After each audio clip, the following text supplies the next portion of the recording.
Mayor রোডে যে কটা লোক রয়েছে, গ্রামে জেসিবি দিয়ে মাটি কোপানোর সময়ের থেকে বেশি লোক হয়। ভালো তৃণমূল, তাই না? কর্মী কোথায়? জনতা কোথায়? মমতা বন্দ্যোপাধ্যায় যেখানে, জনতা সেখানে। অনেক বড় কেউকেটা হয়েছেন।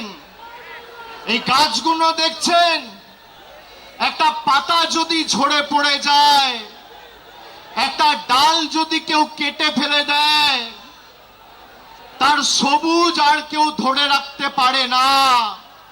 সেই ডালের মধ্যে, পাতার মধ্যে আর কোনোদিন প্রাণ কেউ সঞ্চার করতে পারে না। তার শক্তি তার শিকড়ে। একইভাবে তৃণমূলের শিকড়ের নাম মমতা বন্দ্যোপাধ্যায়, যার আদর্শ আন্দোলনকে সামনে রেখে হাজার হাজার লক্ষ লক্ষ কর্মীরা আপসহীন লড়াই সংগ্রাম করে দলকে আজকে বটবৃক্ষে পরিণত করেছে। তারা যদি ভাবে যে গদ্দারি বেঈমানি করে দলকে দুর্বল করব, তৃণমূল কংগ্রেস আরো শক্তিশালী হবে। যারা আজকের সভায় এসছেন, আমি কুর্নিশ জানাই প্রত্যেকটা কর্মীকে। যারা বলেছিল তৃণমূল কংগ্রেস শেষ, তৃণমূল কংগ্রেসকে পুড়িয়ে ছাড়খাড় করে দেব, সেই আগুনের স্ফুলিঙ্গ থেকে নতুন অগ্নিশিখার জন্ম হবে এবং তৃণমূল কংগ্রেস আরো শক্তিশালী হবে আগামী দিন। কারোর ক্ষমতা নেই। আর বিজেপি যদি মানুষের রায় জিতে থাকেন, তাহলে এত ভয় কেন? তৃণমূল কংগ্রেসের কর্মীদের মিথ্যা মামলায় জেলে ঢোকানো, নেতাদের উপর যারা মমতা বন্দ্যোপাধ্যায়ের সাথে এখনো আছে তাদেরকে ভয় দেখানো, তৃণমূল কংগ্রেসকে চমকে ধমকে লাভ নেই। এত মামলা দিয়েছে আমার উপর, একদিকে ইডি, একদিকে সিবিআই, একদিকে ইনকাম ট্যাক্স, একদিকে সিআইডি, একদিকে এসটিএফ।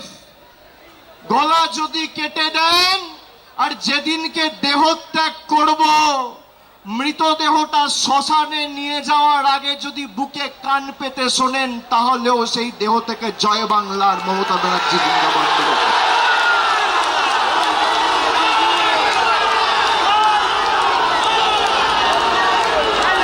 ইতিহাস প্রতিকূলতার বিরুদ্ধে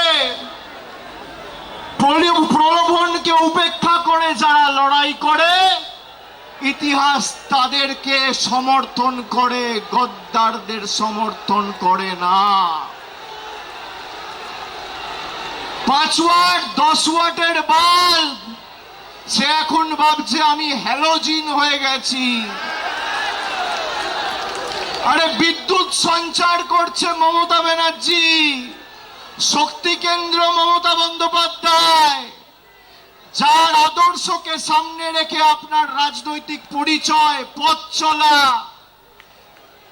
যদি কেউ নিজের মাকে ত্যাগ করে, সে সন্তানকে সৃষ্টিকর্তা সর্বশক্তিমানও কোনোদিন ক্ষমা করে না। যারা গেছে, আমি নেত্রীকে অনুরোধ করব, দয়া করে আগামী দিনে একটা কেউ ফেরত নেবেন না, একটা কেউ ফেরত নেবেন না। আজকের এই কর্মী সমর্থকদের উৎসাহ, উদ্দীপনা, বিজেপির ক্ষমতা হবে ক্যাথিড্রাল রোডে এই মিটিং করার? রাজ্য সরকারের ক্ষমতায়, পুলিশ তোমার, তদন্তকারী সংস্থা তোমার, অর্থ তোমার, কেন্দ্র সরকার তোমার, মানুষ তৃণমূলের সাথে রয়েছে। পুলিশ যাদের অযথা মিথ্যা মামলায় অত্যাচারিত করছে, আমি বলবো ধৈর্য ধরুন। একটা ছোট নোটবুক পকেটে রাখবেন, সব লিখে রাখবেন। এই নোটবুকগুলো এক এক করে আমরা ঠিক টাইম মতো নিয়ে নেব। যারা যে ভাষায় বোঝে তাদের সে ভাষাতেই জবাব দেওয়া হবে। ঘর বাড়ি ভেঙে দিয়ে, পার্টি অফিস গুড়িয়ে দিয়ে ভাবছে তৃণমূলকে উৎখাত করব, দুর্বল করব। আরে ফুটপাতে থাকবো, তোদেরকে হারাবো, বাংলা থেকে উৎখাত করব, কথা দিয়ে গেল। দেখি কত ক্ষমতা। কি করবেন, কি করবে বিজেপি?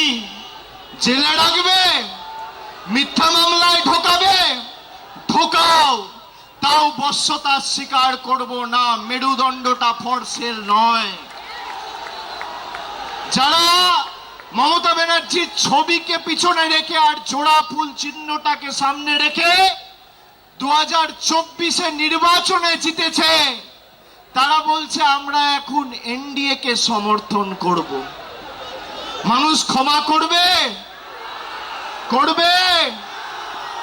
আপনাদের মধ্যে অনেকে কাউন্টিং এ ছিলেন, কিভাবে বিজেপি কাউন্টিং এ চুরি করে জিতেছে আপনারা সাক্ষী রয়েছে। যারা রামের নামে ভোট চেয়েছিল, সেই রাম মন্দিরে চুরির দায় এই বিজেপির। রাম মন্দিরে নোট চুরি আর ইভিএম এ ভোট চুরি, এই হচ্ছে বিজেপির প্রকৃত স্বরূপ। আর যারা গা বাঁচাতে, পিঠ বাঁচাতে বালিশ চাটার গ্রুপে যাচ্ছেন, এদেরকে তৃণমূল বলবেন না, বলবেন বালিশ চাটা। খালি বিসি বললেই হবে। বিসি, বিসির অনেক মানে হয়। বালিশ চাটা, আমি আর বেশি কিছু বললাম না। হয় পুলিশের কাছে মামলায় ধৃত, আর না হলে মেরুদণ্ড বিক্রি করে বালিশ চাটা ঋতব্রত। এই দুটো ছাড়া আর গদ্দারদের উপায় নেই। আমি বক্তব্য দীর্ঘায়িত করব না, খালি আপনাদের বলবো আপনারা শক্ত থাকুন। আমাদের আগামী দিনের লড়াইয়ের ময়দানে আবার দেখা হবে। বিশেষ করে যে সমস্ত তৃণমূল কংগ্রেসের নির্বাচনী সিম্বলে, তৃণমূলের সিম্বলে, জোড়া ফুল সিম্বলে নির্বাচিত হয়ে যারা পিঠ বাঁচাতে নিজেদের মেরুদণ্ড বিক্রি করে ওদিকে গেছে, আমরা প্রত্যেকটা বিধানসভায় গিয়ে মানুষের কাছে ক্ষমা প্রার্থনা করে আসব। আগামী দিন লড়াইয়ের ময়দানে দেখা হবে।